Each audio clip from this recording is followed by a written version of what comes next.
इस घटना की शुरुआत होती है दिल्ली के तिहाड़ जेल के गेट नंबर 3 से, जहां पर एक टोकरी पड़ी हुई थी। 20 अक्टूबर साल 2006 के दिन पुलिस के पास कॉल आती है और कॉलर ने पुलिस को इस टोकरी के बारे में जानकारी दी। साथ ही कॉलर ने ये भी कहा कि इस टोकरी में डेड बॉडी के कुछ पार्ट्स हैं। आखिर क्या था इस सिर कटी लाश का सच, और वो कौन था जो पुलिस के साथ साथ पूरे के पूरे जुडिशियल सिस्टम को चैलेंज कर रहा था, जानेंगे आज के वीडियो में। बस आप हमारे साथ आखिर तक बने रहिएगा।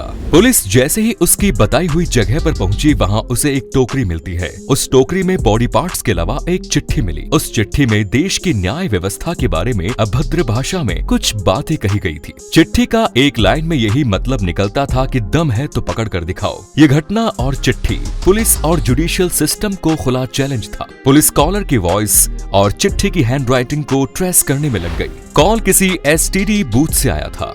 उस एसटीडी बूथ पर मौजूद व्यक्ति से पूछताछ की गई तो उसने आने वाले का हुलिया बताया। उस हुलिये के आधार पर चेहरे का स्केच तैयार हो गया। बात करने वाले वॉइस एक्सेंट से ये समझ में आ रहा था कि वो बिहारी है। पुलिस अभी इस मामले में आगे जांच कर ही रही थी कि 26 अप्रैल साल 2007 को एक बार फिर पुलिस थाने की घंटी बजती है और ये कॉल उसी कॉलर ने किया था, क्योंकि उसकी पहचान आवाज से हो गई थी। उसने पुलिस को बताया कि एक बार फिर तिहाड़ जेल के गेट नंबर 3 पर डेड बॉडी रखी हुई है। अब की बार पुलिस जब वहां पहुंची तो सच में एक टोकरी में रखी गठरी में कुछ बना हुआ था। पुलिस उस गठरी को खोलने की बहुत कोशिश कर रही थी, लेकिन वो खुली ही नहीं। तभी एक आदमी भीड़ से निकलकर आया। उसने चाकू की मदद से गठरी को खोल दिया, जिसमें की डेड बॉडी मौजूद थी। डेड बॉडी का केवल टोर्सो पार्ट यहाँ मौजूद था। बाकी की डेड बॉडी दिल्ली की हजारी कोर्ट के पास मौजूद थी। कि इस साइकोपैथ किलर के द्वारा पुलिस को दी गई दूसरी चुनौती थी। पुलिस ने इस केस को सॉल्व करने के लिए स्पेशल टास्क फोर्स का गठन किया, क्योंकि अब वो समझ चुकी थी कि जिस व्यक्ति से उसका सामना हो रहा है वो अपने काम में एक्स्ट्रा कॉन्फिडेंट है। यही वजह है कि पूरे पुलिस एडमिनिस्ट्रेशन के साथ साथ जुडिशियल सिस्टम को चैलेंज कर रहा है। इस केस को सॉल्व करना इसलिए भी मुश्किल था कि दोनों डेड बॉडी बिना सिर के मिली थी, इसलिए इनकी पहचान करना एक बड़ी समस्या थी। और जब तक डेड बॉडी की पहचान स्टैब्लिश नहीं होगी तब तक वो इन्वेस्टिगेशन की प्रॉपर शुरुआत भी नहीं हो सकती थी। पुलिस को ये भी जानकारी नहीं थी कि ये हत्या कब और कहाँ हुई। फिर भी पुलिस अपनी जांच के घोड़े अंधेरे में दौड़ा रही थी। तभी उसके पास एक तीसरा फोन आता है, उसी साइको किलर का था।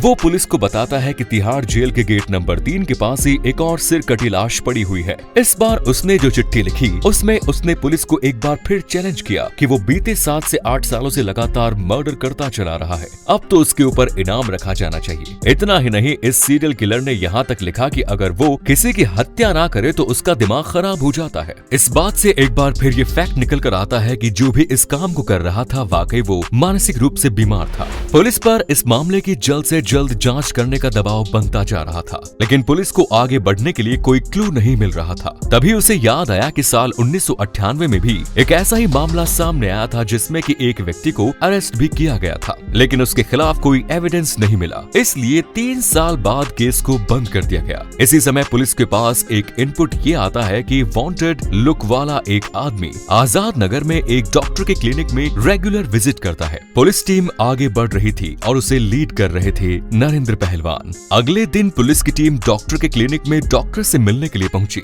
डॉक्टर के सामने पुलिस वाले बैठे ही थे कि उसी बीच डॉक्टर के पास एक कॉल आई और वो डॉक्टर से अपॉइंटमेंट फिक्स कर रहे थे। ये कॉल कोइंसिडेंटली उसी सीरियल की थी जिसकी पुलिस को तलाश थी।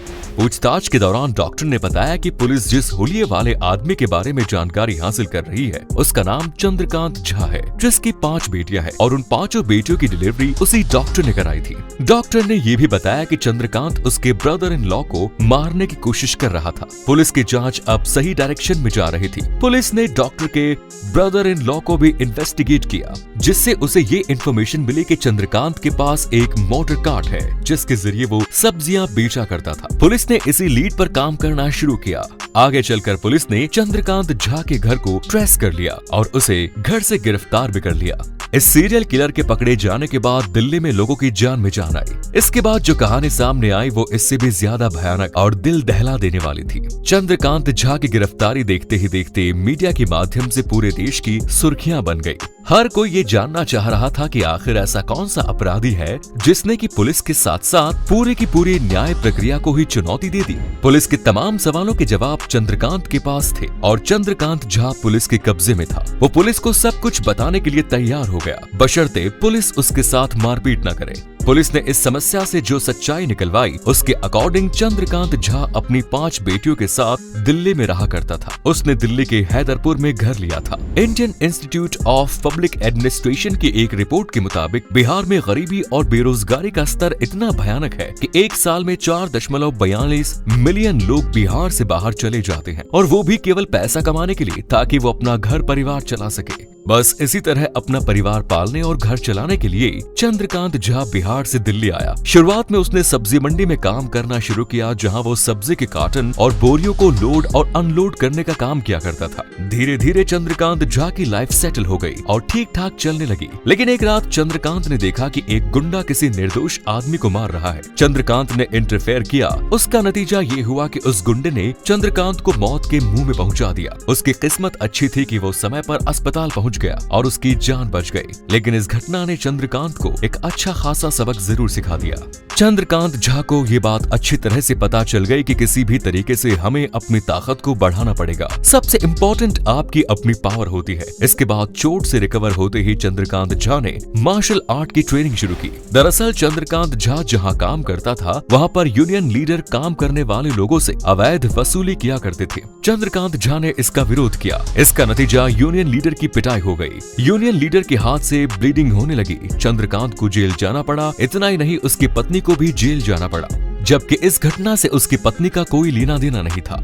जेल में चंद्रकांत को कभी नेकेड रखा जाता था तो कभी पेट भर खाना भी नहीं देते थे। यहाँ से चंद्रकांत झा के भीतर का सीरियल किलर इम्प्लीमेंट होना शुरू हो गया। जेल से बाहर निकलने के बाद साल 1998 में चंद्रकांत ने सबसे पहले उस यूनियन लीडर को मौत की घाट उतार दिया, जिसकी वजह से उसे जेल जाना पड़ा था। लेकिन चंद्रकांत झा के खिलाफ पुलिस को सबसे पहला सबूत तब मिला जब उसे ये पता लगा कि रिसेंट जो मर्डर चंद्रकांत झा ने किया है, उसके सर को उसने यमुना नदी में बहा दिया। चंद्रकांत झा के मुताबिक वो इन तमाम लोगों को सजा देता था और उनके सिर को यमुना नदी में बहा दिया करता था। बिहार के गोसाई गांव का रहने वाला चंदन झा गांव में भी अपने वायलेंट नेचर की वजह से जाना जाता था। गांव के लोग उसके नेचर के बारे में बताते हैं कि किसी को झूठ बोलने या फिर उसके घर में कोई नॉनवेज खा ले तो वो इतना ज्यादा गुस्से में आ जाता था कि सामने वाले का मर्डर ही कर देता था। ये लोगों की मदद करता था, उन्हें अपने घर में रखा करता था, उन्हें छोटे मोटे काम भी बताया करता था। लेकिन अगर किसी से कोई भी गलती हो जाए तो समझ लीजिए कि वो उसकी जिंदगी की आखिरी गलती होती थी। गांव के बीड़ यादव एक ऐसे व्यक्ति थे